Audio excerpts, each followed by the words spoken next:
Oh my God. This is Jim Ziegler, the Alpha Dog. And this is the Dawg Pound. I still need some music. We really do. I need a You should drum vote from roll the or audience. something. I think we should ask the audience to send Yeah. in some requests for our theme song. Yeah, if you could send us in a theme song and like a walk-on song for each of us, because I'm kind of curious. I need a walk-on song. I know. Because it's so dramatic when I always say, sit and think. this is the Dawg Pound. You know, and nothing. Okay, the Dawg Pound this week features one of our the mad Russian himself, Max Zanin. How you doing, big guy? I'm good, Jim. How are you?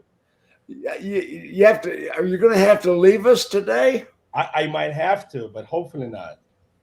Okay, so what would be the reason you would leave us today? Well, I'm scheduled to testify at a federal court. And Nobody's surprised. Hopefully, by you that. got a good attorney, Max. In an undisclosed location. Oh my God! I mean, they're going to blindfold you and take you to some That's warehouse, right. and That's right. But listen, nothing stops me from coming on the show. Not even Okay. certain cases. so you're going to testify in an undisclosed location. And does it have? You are the mad Russian. Does it have anything to do with election tampering or? No. Okay. It has to do with automotive retail. Okay, so it has something to do with the retail car business. Okay. And the queen of BDC, I mean, absolute undisputed expert, Bobbie Herron. Hi, kid. Hi, you. Thanks for having us. Oh, man, you're looking great today. I mean, unbelievable clarity on that camera. You are absolutely front and center. I'm telling you this, the single thing. I'm sexy, successful, sassy, single. It was a good look for me. Oh, okay. Do you want me to put your phone number up here, like No. We're not going to do that. Dating service? I mean, what? If you're in automotive and you think there's somebody that I would like, let me know. As long as they're not in automotive. No. As the best friend, I'm going to say, let me know. I'll pre-screen and eliminate, so we don't get any. She's made some poor choices. I love good people. That's the thing. I understand. And one of the most talented female executives in the business, Jennifer Briggs. What's the new name? Bertrand is the new name. Jennifer Briggs-Bertrand. I love how you're hyphenating it. I don't intend to hyphenate it with the Social Security office, but I'll let you do it. So, Okay. but I'm doing great. I'm not even officially working today, but would not miss this. And the topic is super interesting. So pardon my casual nature today. I'm just joining you guys so we can geek out and talk about. Well, Kramer brought the subject up, and I said, "Boy, this is fascinating." Yeah. Oh, absolutely. And Jeremy Lewis, how you doing, big guy? Doing good, Jim. Hope you guys are. Glad to be here. I love this topic. Fantastic. I mean, this is our tech genius, and he has a strong retail background. And the general manager, I'm talking about Germain Toyota, Naples, Florida. Brian Little sleepy Kramer. fishing village. Little sleepy fishing village. How'd your units come out last month? Last month was a challenge. I mean, the gross, like everybody else, was the wind was at our back. But to answer your question, we sold them all. Yeah. As long as you sold all of them, that's the right answer. So anyway, Brian, I was talking to you a couple of days ago, and I said, "What's happening in the car business?" And what did you say to me? Well, I told you that obviously, like everything else these days, it's the craziest times we've ever seen. But we're seeing more wholesale than retail. So some of these cars are getting tossed, like a hot potato. People are taking them to the sale, wholesalers buying them, wholesaling them. It seems like 3 or 4 or 5 times in some cases before they ever get to retail. So I don't know what the true exit point is. I know in some cases, like I was telling you the other day, we had some aged out vehicles, and a couple of them were RAV4s, for instance, 20,000 or 2020 RAV4s with, 10,000 plus miles on them. And we were selling them to rental car companies for $6,000 over the original MSRP. I saw today a letter to a dealer from Hertz offering to buy and sell inventory, and all of a sudden we're seeing Hertz, Echo Park, Vroom, Carvana, CarMax, all the usual suspects. Even at the physical in-person auctions, they're standing there in the lane with their hand up till their arms cramp. Is this pretty much what you're experiencing? Yeah, and I'm looking at Hertz right now. I've been kicking myself because they're right across the street from us, and their stock right now is $27 a share. And I bought it at $2 and sold it at $7. So I got a lot of FOMO on that deal. But I think that thing's just warming up, and they're going to rent. I had a gentleman came in today, wanted to rent a vehicle, but he wanted to take it out of state, which we don't do here at the Toyota store. And we've got about 150 rental cars in our fleet currently, and we're going to be putting in more. But I said, what brought you here? And he said, well, every other rental car place in town is out of cars. Yeah. Wow. We're experiencing that during travel, renting a car and then showing up at the airport to get it. And not only is the car you rented not available, they don't call you to tell you, but everybody else is out of cars too. I flew into a very small town a couple of weeks ago, not even a very small town, just a smaller airport. Couldn't get an Uber, couldn't get a Lyft, and couldn't get a rental car. First time that I've experienced that in travel. Last year, I wouldn't even have booked it. I would have just got it when I got there. So it's been a serious issue. So all of a sudden we got a babe on the sidewalk with hitchhiking with 2 suitcases. Yeah, I love everybody, so I trust everybody. So I'm like, oh, you're a serial killer? Let's talk about how you should do that a different way. But I knew I'd Luckily, I have amazing clients that I can call in the middle of the night and be like, I flew in at 2 a.m. and I need a ride right now. So okay, so the values are being artificially driven up is what I'm hearing. Brian, is that pretty much what we're saying here? Well, I think they're doing something different with the commodity. It's, for instance, if they have a 70% or 67% utilization rate, they're going to rent a car 20 days out of 30. So if they're renting a car conservatively at $200 a day, which it seems like it's trending upwards from there. So if you take $20 a day times 20 days, that's what, $4,000. $4,000 times 3 months, you're at $12,000. At $12,000, that you can pay $5,000 over what something's worth real quick and make it make sense of that. Because we're having a lot of dealers are having inventory sit for 2 to 3 months and making no revenue. These other rental car companies are taking that same commodity, no different than I was telling somebody the other day. If you take Maalox, there's magnesium and there's aluminum to make it, or there's all these other things that people do. The margins on making antacids are significantly higher than if you take that same aluminum and magnesium and make body shop parts. Okay, so Pepto-Bismol would pay more for magnesium than the car manufacturers. Well, it's worth more to them.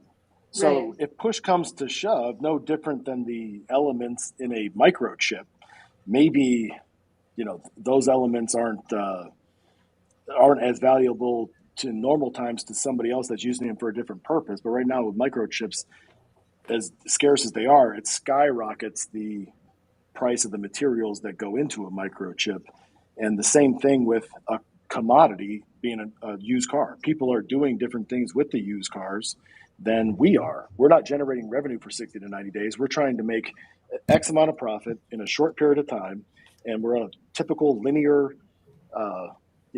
way of looking at things. This is the way we've always done it. Hopefully we get a trade. Hopefully we get some finance money. And that, and then the cycle repeats itself. So we don't have to go source more used cars. But if these other gentlemen or women are at Hertz or Enterprise, Avis, you name it, if they're taking that same asset and then they're doing something with it, they're playing chess when we're playing checkers.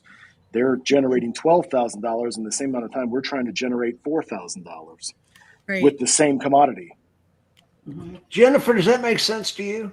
Well, it makes sense. I guess I think, with me we do own in the group of 30 companies our own rental car company as well, but we've not been utilizing that on the used car side of things and taking that. But I definitely understand exactly what Brian is talking about. And if you aren't consistent, and even with the shortages, even with everything that's happening today, like I think we've been very stringent in our used car policies and how, I mean, nothing really sits for more than 45 days. But I was doing a little bit of digging to see through, if I could notice some trends, looking at our recent acquisitions. And we don't buy a lot from the auction. I should probably preface that, like less than 13% overall is going to be something that we've purchased at an auction. We really try to stay away from that because while we see a lot of these companies just keeping their hands raised, that's nothing new. Like if your dealership is right down the street from a CarMax, you're used to this. It's just the amounts they're going over are higher than ever before. But we're forced to deal with that years ago, with CarMax coming in and driving up that expense. So I don't know if that makes us better prepared, but I did see a couple of things, but not anything in our market that was concerning other than, maybe they didn't realize there was an issue on the title or there was an accident, so they wholesale flipped it a couple more times. I do know we're being a lot more aggressive in our wholesales because there is an opportunity there. And we're probably stepping up and wholesaling out more than what we would normally do. But actually, we have a used car lot now. We're keeping some of that stuff and putting some recon into it. Okay, now that's the point. I was working with Lynn Hickey Dodge in 1994. And I don't take credit for what they did. They set the world record retail. I think it was 2,300 and some odd retail units. And the secret for Lynn Hickey Dodge was basically they sold 1,000, 1,400 units almost every month. And they had one month where they set the Guinness Book of World Records. But Lynn Hickey, high school dropout, started as a lot boy, built the biggest dealership in history. And by the way, AutoNation bought that dealership, never sold 100 units again. But anyway, Lynn Hickey Dodge owned Dakota Finance. I mean, not a buy here, pay here. It was a legitimate finance company. And he set his own values on the trades. I mean, whatever it took to make a deal, they would put that money in the trade. They set the Guinness Book of World Records, and they were extremely profitable. So, Jeremy, what did you in your research find out this week? So, me and Brian have actually had this conversation a few times about, the big disruptors out there putting crazy figures on vehicles and buying cars from the street. So I wanted to see, my personal truck is a 2020 Ram Rebel Crew Cab, loaded up, got everything but the air ride. And I just wanted to see where these, the Vrooms, the Carvanas, the CarMaxes, where they're at today. So I went in and threw my truck in real quick just to kind of see, what they were, pricing it out at. So Vroom came in at $51,976. Okay.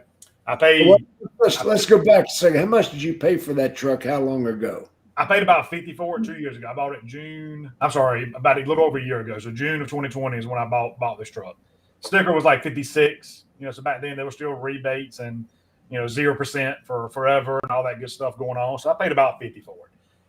So Vroom was at $51,976. Right in line with MMR. CarMax was at $50,400. Not bad. The one that kind of shocked me was called Carvana. They came in at $45,774, which is, seems pretty low. So I went in and pulled some figures for retail transactions that had happened in the past, few weeks. And I've got my same truck selling retail for, $54,800, $55,900, $55,300, $56,900, $55,100, just a couple of examples. So if, Carvana were to acquire it for that and they can turn around and sell it for mid-50s, obviously they're making a ton on it. Or they could go and wholesale it at the auction or just one of their dealers in their new wholesale network for $50. And the dealer will probably buy it. Let me ask Brian, Brian, where's all this headed? Well, the interesting thing is, like what Jeremy was just saying, Carvana has the AI to put proxies on more units than anybody else in the country, so they can be more selective, and they don't have to buy his truck. They can cherry pick, right? Mhm. And the where this is headed is that dealers need to get out in front of this thing, and we've got to be. That's what I wanted to ask you. How we gotta how stop are playing how are we going to defense. get in front of it? How? Well, it's an uncomfortable conversation. We need to stop under allowing big amounts of money. We got to stop over allowing, which, here lately, I know that there's, I get correspondence. A lot of people don't agree with a lot of things that I say, but over allowing on vehicles is a big part of the problem, because unless we are willing to buy it for what we told them we were going to buy it for, because there's a lot of people that do play shell games and they'll show somebody 10 grand more than we did for a car. We need to be able to say, well, we'll buy the car for that. Whether, even if you don't buy one from us, will the other dealer, will the competition do it? And if they're not, you got to ask yourself why. Now, what I've found is that when we just go in front of this and we show the customer what we're willing to pay for the car, and we can let go of this fear and this scarcity mindset, and we can start going after an abundance mindset, and we aggressively pursue the cars that we need, and now we're at a point we don't care what everybody else is putting in the cars. And I used to consume myself with this, that how are they doing this, how are they doing that? When I just finally let go and just said, look, I need these, and I sell them for this. So yeah, maybe I could, a perfect world, I could acquire this percentage of the market, cost the market or whatever, but I just need to get the cars. And whoever has the most cars right now, the right cars, wins. So unless I'm getting enough of the right cars, then it doesn't matter how high they go or how many there is. If you're not in the game and wait until this goes down, it's like waiting to go to work until gas prices come down. It's just not realistic. Yeah, but I think there's so many people right now that, like I think, Brian, the last time you were on, we were talking about this, that are situationally successful. They don't know the right cars. So they're also helping to feed this issue where they're just raising their hand and they're feeding into this beast and this machine. Again, we all know I'm the accountant in me will never let me do that. I'm always looking for those most cost effective ways. But even now, I think the biggest challenge for stores that are just now starting to wake up and realize this is going to put them in a super tight point. I guess the thing for me is I'm always looking to buy from within. We're purchasing, but we're out of a lot of our new cars to be able to do any, pull aheads or owner buybacks, unless I can flip people to CPO, in which I've got to massively prospect service. But I think our next phase is as a group is looking at, some different technologies to centralize our buying from private individuals. I feel like I know we always have room to grow, but if you're reliant upon the auction, it's going, even with today's conditions, you're going to hit a point of constriction in profitability very, very soon. Because if you're out there just raising your hand, and you're raising your hand because you want something, not the right car, like Brian said, it has to be something that you can flip. And I think that's something that's different for us. We're targeting that. We're looking at sales data. We're looking at searches. We're looking at what's happening on the site, and we're looking at market data to know what can we flip. But we also have the power of a group. And I know, Brian, you do too. I don't know what your guys' policy is. We open it up to an internal auction amongst our stores after it, hits a certain point, which of course in today's conditions, we're not really getting there, but the numbers look great right now. When I look at our overall used car numbers, but if you're not prepared and you're sitting there, we're going to run into it now. What are they saying? The new car situation is not going away. So used cars are going to continue to get more and more aggressive, and it's insane because we have consumers. Okay, now you just said it. The used car market is getting more aggressive. Yeah. When it was Lynn Hickey back in the 90s, he was able to set the world record, Guinness Book of World Records, for unit sales, because he would put whatever it took in a trade-in to make a deal. He owned the finance company. He didn't care. I'd be so careful with that, though. You end up with a lot that's underwater a lot of times. In that situation, not, but we talk about this and we forget that, we say supply and demand because that's a common approach to how we talk about things. But what we're really talking about is a price equilibrium. And that's basically, right, when a product exchange occurs between two people, the agreed upon price is called an equilibrium. And that balances with supply and demand in the market. So we all know that right now we're talking about, like, is it a fair market price for consumers? Is it this? And the truth is, a market price is not necessarily a fair price. It's just the outcome. So can we say that something's artificially It's inflated the right now? outcome, We can't. Bobbie. The outcome. It's the outcome. It does not guarantee total satisfaction on either part. Let me jump in on that a second. When Lynn Hickey was putting whatever figure it took to make a deal, I was looking at that and say that is slap ass crazy. That I mean, and he said we ignore the market. We do whatever it takes to make a deal. Well, Brian, jump in on that a second. I think that the problem isn't the cars that Carvana is putting all the money in, or Vroom's putting all the money in, or CarMax is putting all these crazy numbers in. I think that dealers should be more concerned about the price matches they don't see, because you don't ever see a price match of somebody that has 70,000 miles on a 2018 whatever from one of those lenders. We get stuck with those things. They go, okay, average on that. Yeah, we'll take your number because Carvana, like Jeremy was saying, is way low. They know exactly what they want to step up on, what they don't want to step up on. They're very strategic, and their AI algorithm is so fast that we get hung up on this average percentage of cost to market, which is still subjective at best, because it depends on what's in the set, what's out of the set. Jeremy and I've talked about that at length. But as you're looking at this, the ones that they sell, the ones that they put all the money in, the ones where you're like, how did they get there? I had one of a 2013 FRS with 30,000 miles or 27,000 miles. And I passed on the one. I said, Carvana, they can keep that. And then on the next one, I said, I'm not doing it again.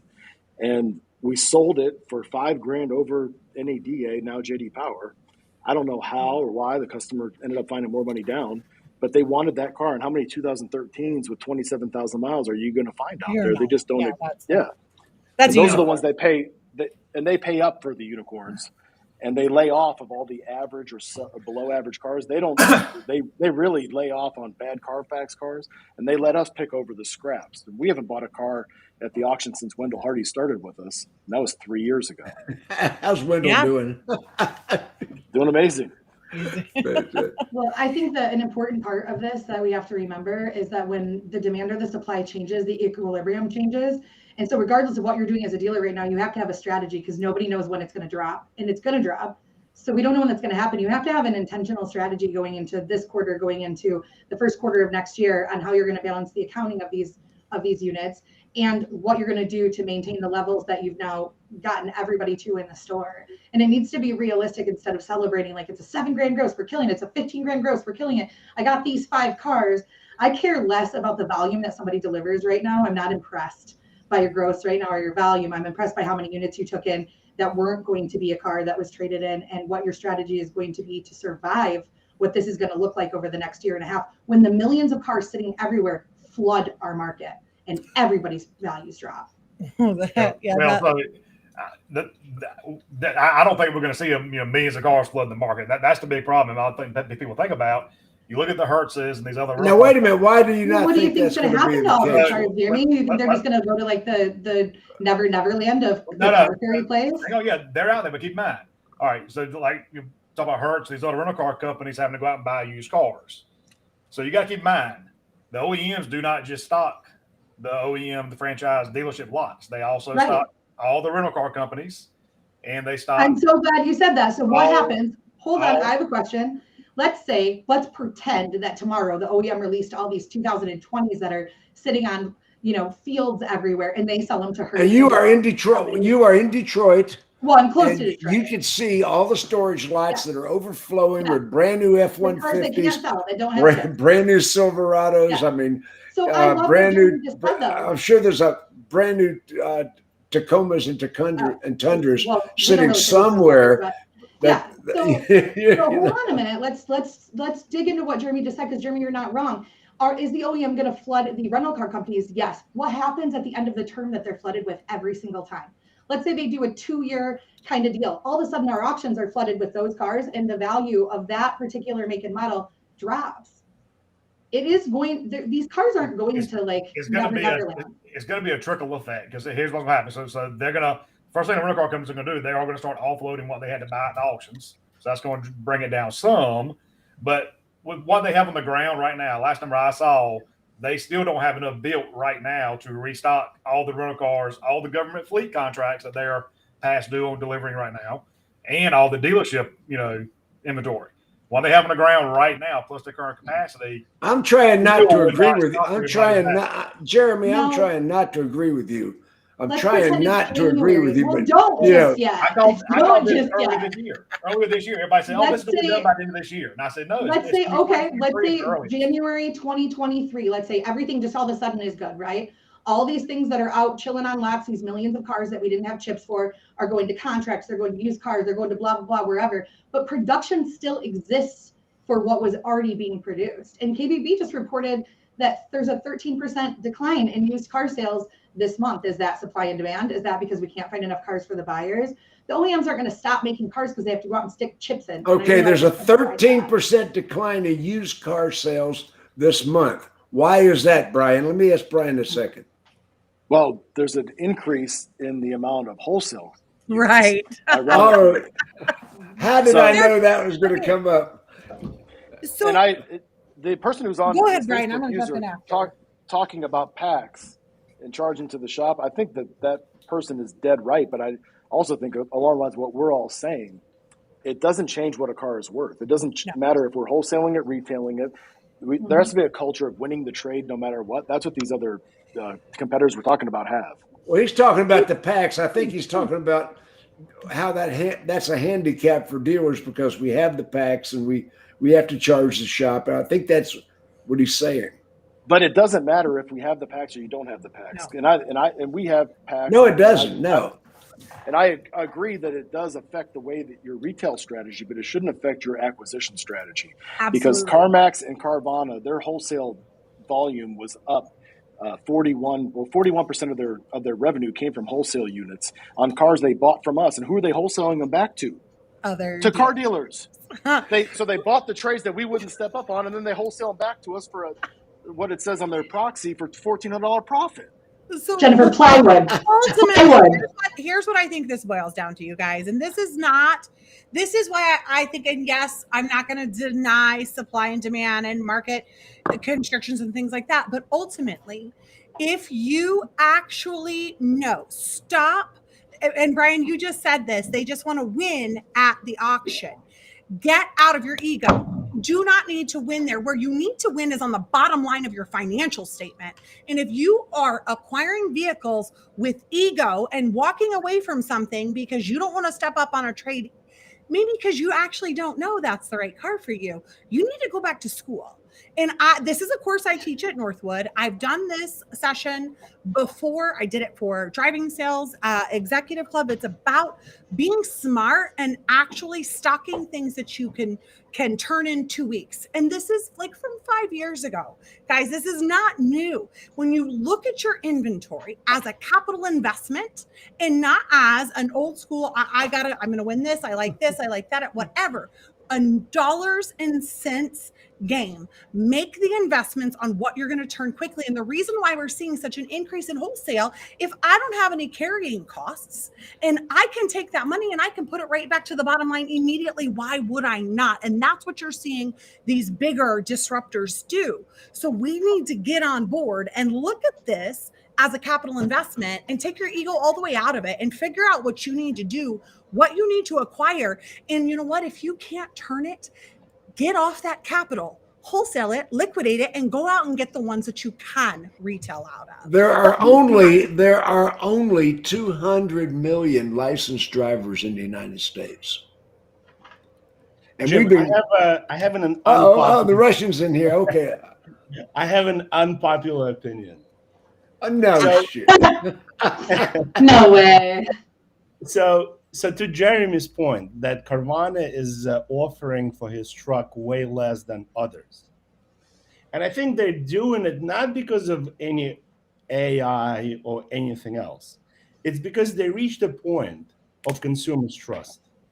And that's why they can charge more on retail and pay less on wholesale.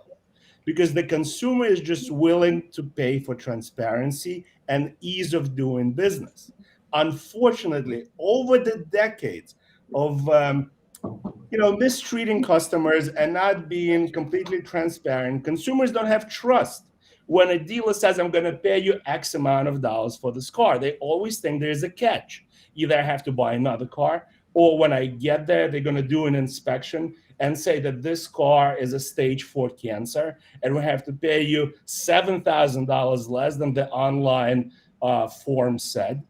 So I think that's a factor also. Another factor that works against many dealers is the fact that they've been using, I don't want to say, VAuto, but let's be honest, they've been using VAuto for too long, right? And VAuto stops you from thinking and using, the part of the brain that is responsible for reasonable thinking, right? I don't think that's accurate. It's pretty accurate. I don't think that's accurate. Understand how Jennifer, you're brain dead. You're brain dead. Max just said it. No. Well, no, you don't need to instigate those two. They already don't agree. No. But hang on, that's the difference. Max is in reinsurance. I've been a used car director. So I think the problem is, Max, is that people that don't understand how to manage their investment. VAuto is a tool just like dealer sockets, product, an inventory management system is a tool. You could do the same dang thing with any of them. It is about Max says you don't know what you're talking about because you're a girl. Oh, well. Audience, Jim likes to instigate. That was humor, folks. That was humor. That was humor.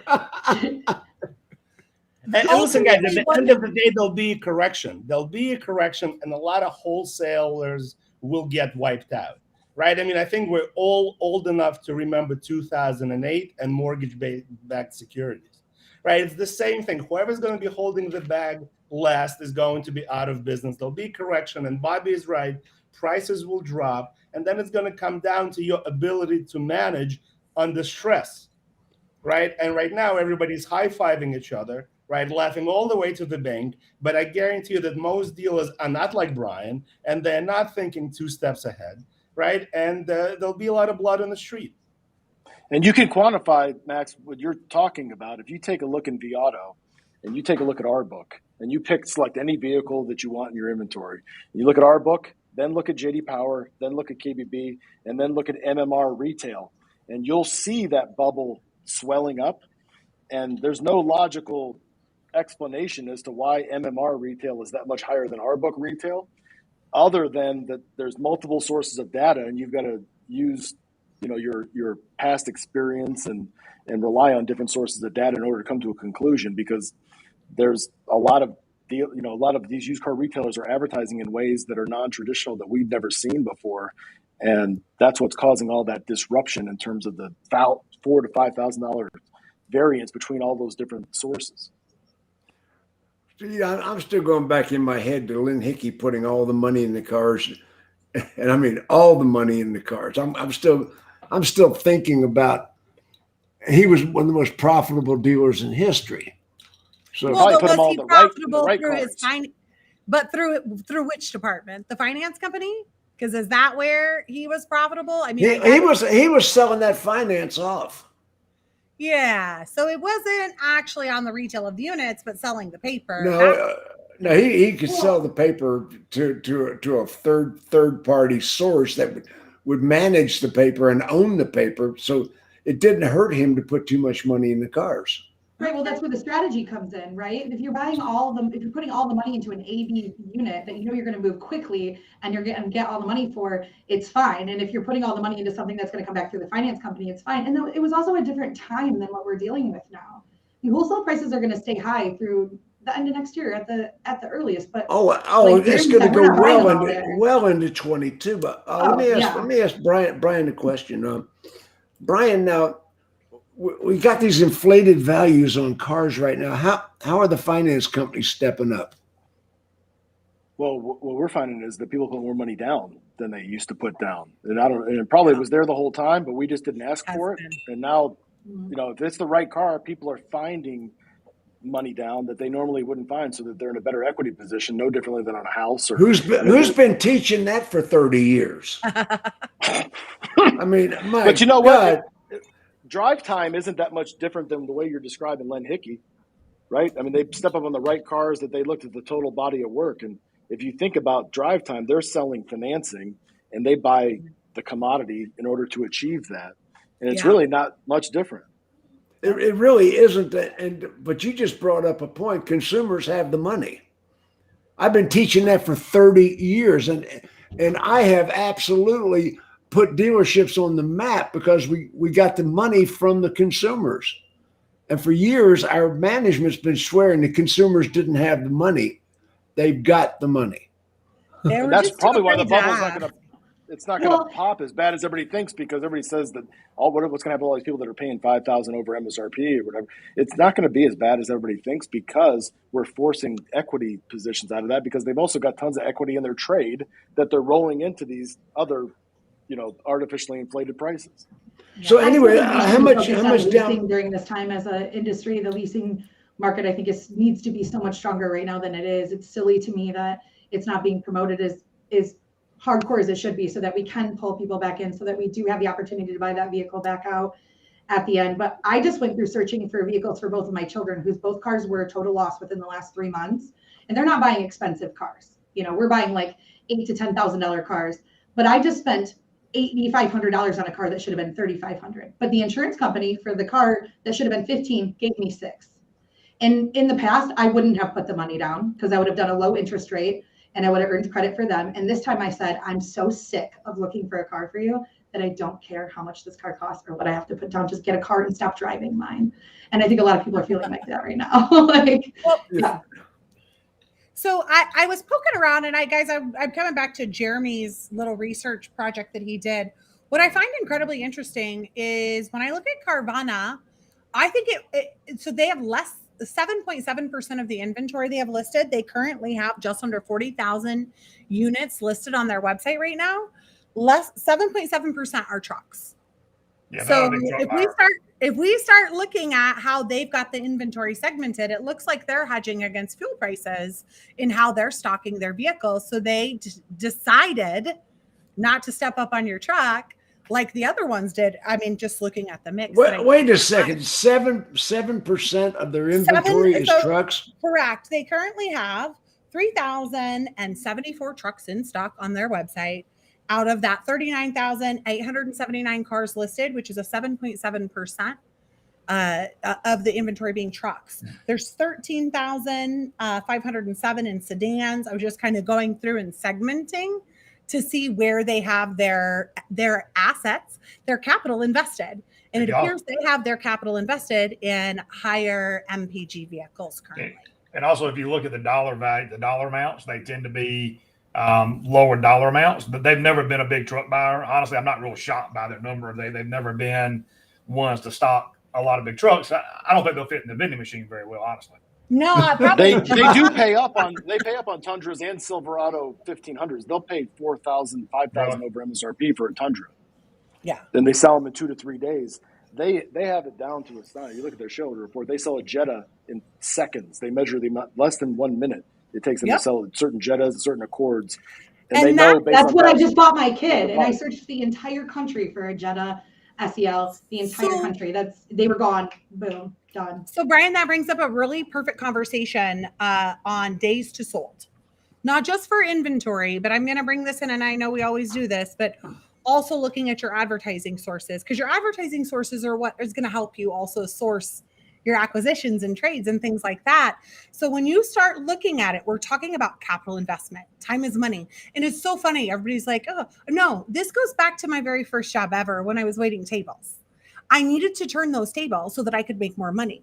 Your inventory is the same way. Your team's time working these internet leads are the same way. So if you're not analyzing your inventory and building an acquisition strategy around days to sold. That's what Brian's here talking about. Right. Brian's one of the most educated retailers in the country. Yeah. So are you.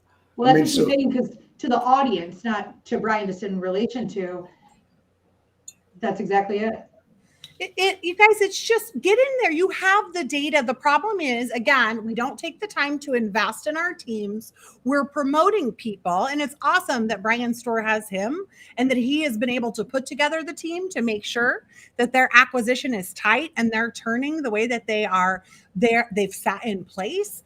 But for the old school stores, right, where we're not investing in training, I'm sorry, I don't think a used car manager should be your buyer. That's just my own personal thing. The way we fail to teach them how to manage capital, it doesn't set them up for success. We teach them, okay, here, you're going to go to auction, you're going to buy these cars, right? You were great on the floor. We're going to promote you, whatever. But we're not investing in our team so that they know how to manage our money. And that is a big mistake. And especially in times like this, it's going to bite a lot of dealers. But that's what makes them old school, right? That's what makes them old school. They're now willing to learn, right? And the old school guys, are experiencing the best time of their lives.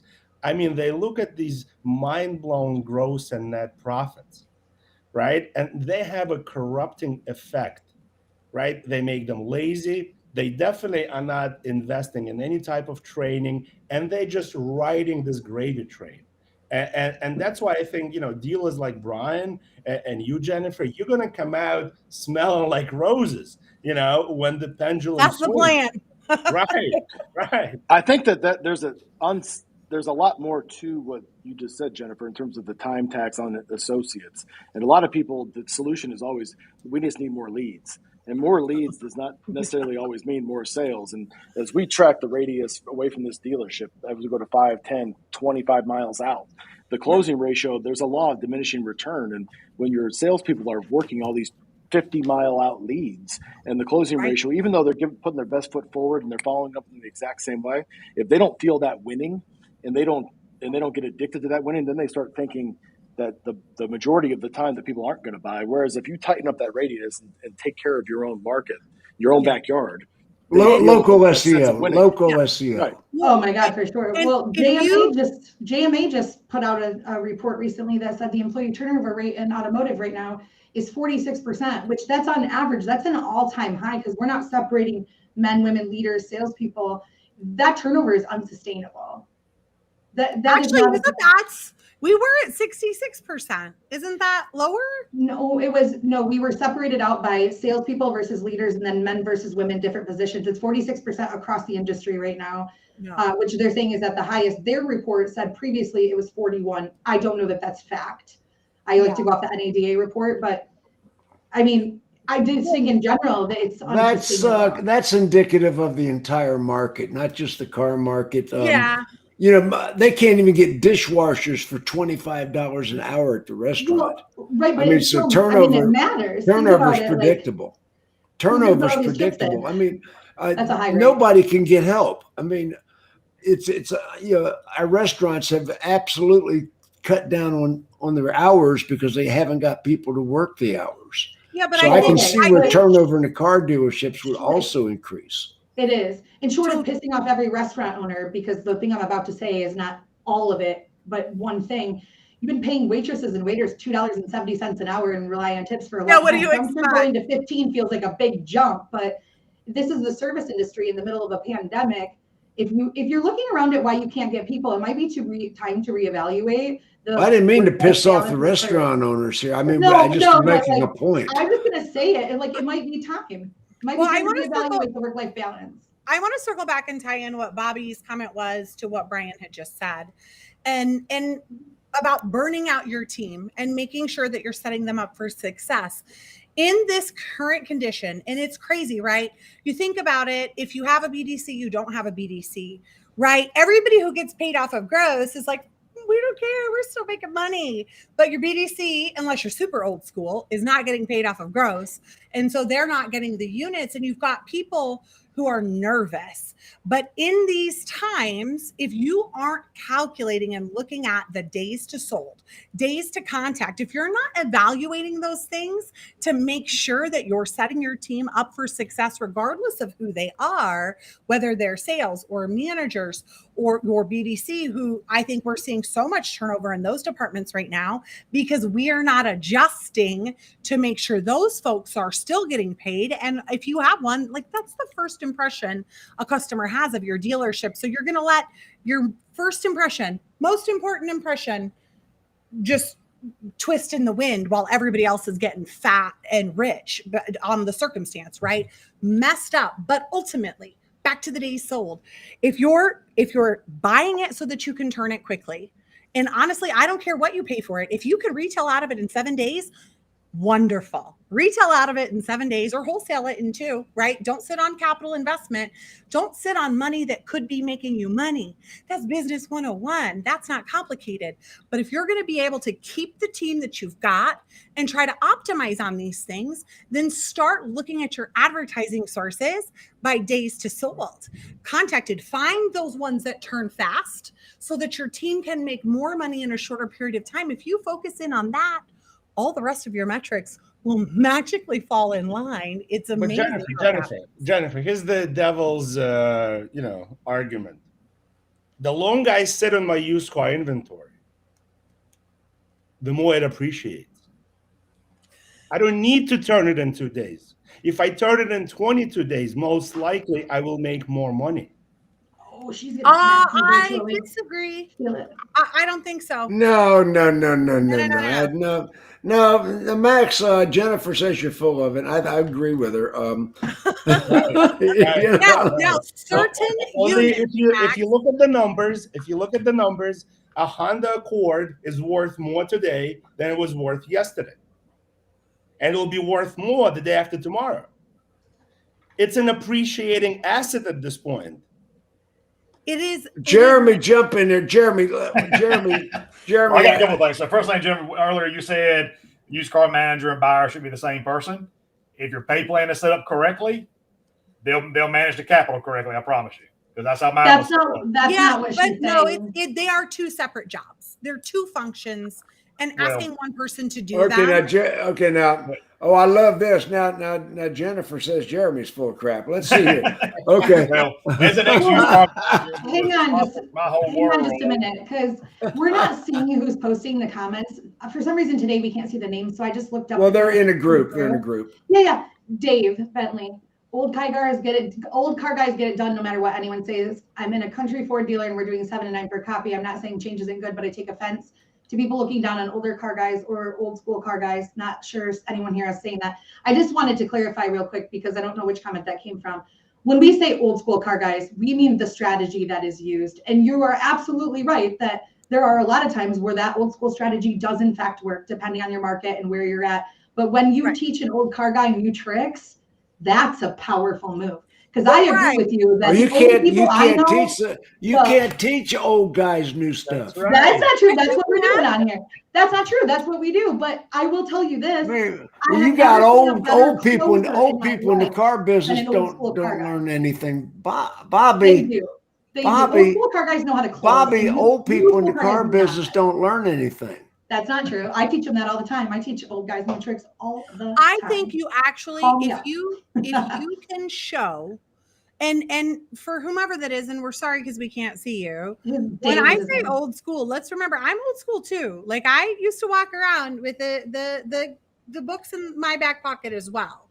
So it's not that I'm saying that if you've been around a long time, what I'm saying is that if you could learn to leverage some of the information that's available and make business decisions on investing your inventory and combine that with your knowledge and wherewithal, that is a disruptor in your market. Listen, I'm just going to say I don't believe that an old school guy made this comment. Okay? Well, because he's out here. An old school guy would have a thicker skin. Right. No, because an old school guy No. And I don't like old people in the car business. They can't learn anything. I mean, when I said that, my God, I'm 74 years old. Right. I mean, come on. I specialize in translating this stuff and educating our teams. And that's what I say. My specialty is marrying new school technologies with old school sales tactics. And there is a marriage there. And that optimization between the two, or the symbiotic relationship, is what we're talking about. Facebook user who posted at 14:46 minutes, right? It is taking what you've got that a lot of these new school folks will never be able to learn and marrying that with the information. It makes you lethal. And trust me, I know, because I'm old school and I learned how to do it. And I don't know, I mean, the track record seems to be proving itself time and time again. So when you take that old school person and you can utilize those skills, but show them how to leverage data about their own market, their own stores, and make better investments. Well, and Great. and that's 100%. And right, like a lot of people, I'll just do a 2-second thing here, okay? A lot of people don't realize this. I get on here and I talk shit every week about what people should be doing, and I say things like old school dealers. I'm 40 years old and I've been in this industry since I was 18. And this is always what I've done. I come on as BDC because I understand supply and demand and what a dealership needs inside of it. But let's not forget, I have been a GM, a sales manager, a finance manager, a BDC manager, a marketing director, an educator, and I still pound the pavement every other day with dealers to prove that what I'm teaching you is legit. So when I say old school, I feel like I can because I am. And the new tricks I learned came from that. And 74 years old, right? I'm gonna be there too, but this is the industry that I know. So when I say to you, like, this is an old school technique, believe that I'm not saying it out of judgment. I'm saying it out of observation. And I'll teach you how to do new stuff. And so will a lot of people, but I don't want somebody to be able to think that we're negative in that way. Bobbie, pineapple. I'm hungry, thanks. Pineapple. Oh my God. Thank you, Max. It looks like I didn't even notice. Looks like we lost Brian Kramer. We did. We lost Brian. Well, oh my gosh. Real quick, when we talk about, since Brian dropped off, I'll say this. So one thing he's done really well at his store is put in a process very similar to the Carvanas and the Vrooms, to where if a customer wants to get a trade figure on their vehicle, they can do so through their site, and it's not a it's the cash offer and like that. It's a true site that is geared towards acquiring those vehicles from the street, from the consumers who might not be in the market to buy a car. Because Carvana, these guys have shown that consumers are willing to sell you their cars straight out if you give them an opportunity to do so. Especially right now. Yeah, and there's so many stores that don't do that or have any process in place to be able to do that. And I highly suggest every dealer go out, find some type of partner, or have someone build it for you. Even let it sit on his own URL so you can advertise it, whatever the case may be. But have it so consumers will try to sell you their cars without them having to come in and fight for you to get a trade figure, or you try to throw the keys on the roof like the old school days. Oh, wait a second now. I don't ever remember throwing somebody's keys on the roof. Now, come on. Oh, I know. I have not thrown them, but I have climbed up and retrieved them for a customer. I have hit them shadily. Oh, I've never done that. Okay, now one thing I want to point out that Brian brought up earlier, that he said drive time was much like Lynn Hickey. Well, drive time is owned by Carvana. That's right. Which we missed that point. Jennifer, do you think there is a correlation between drive time and Carvana as far as what they're doing with these units? Do I think there's a correlation between huge conglomerates making investments in each other and sharing data across the space? Is that a little bit suspicious? 100% I do. Do I think it's ever going to stack up in our favor as dealers? No. Because you got to remember that the principal owner of Carvana and Drive Time is a convicted felon.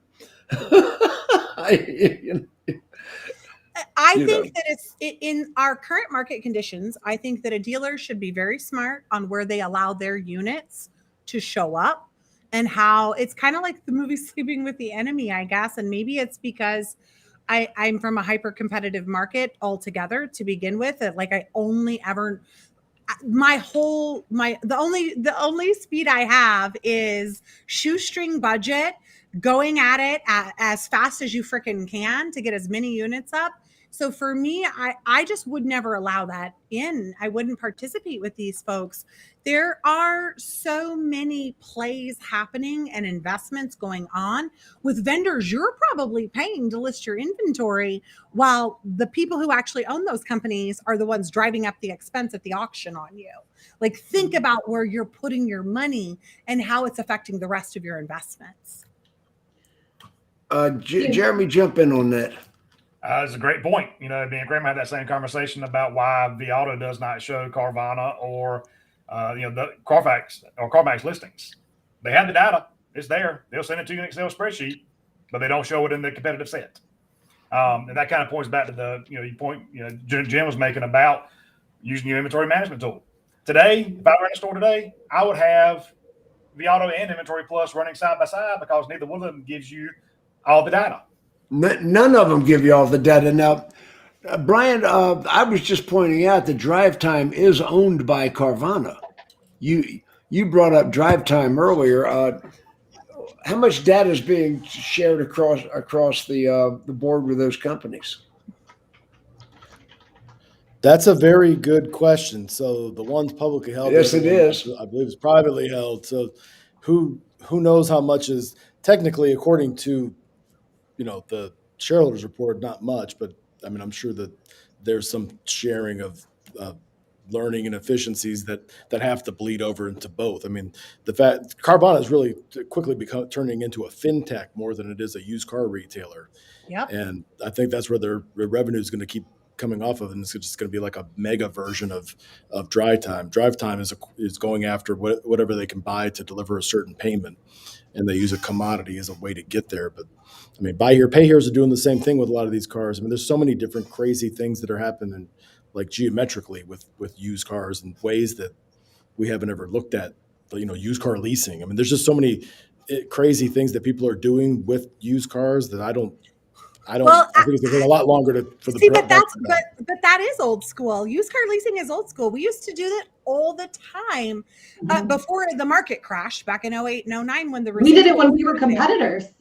Oh yeah, we did a lot of it. That's rather before we opened our buy here, pay here lot at the first group that I worked at. That's what we did with all of our subprime customers.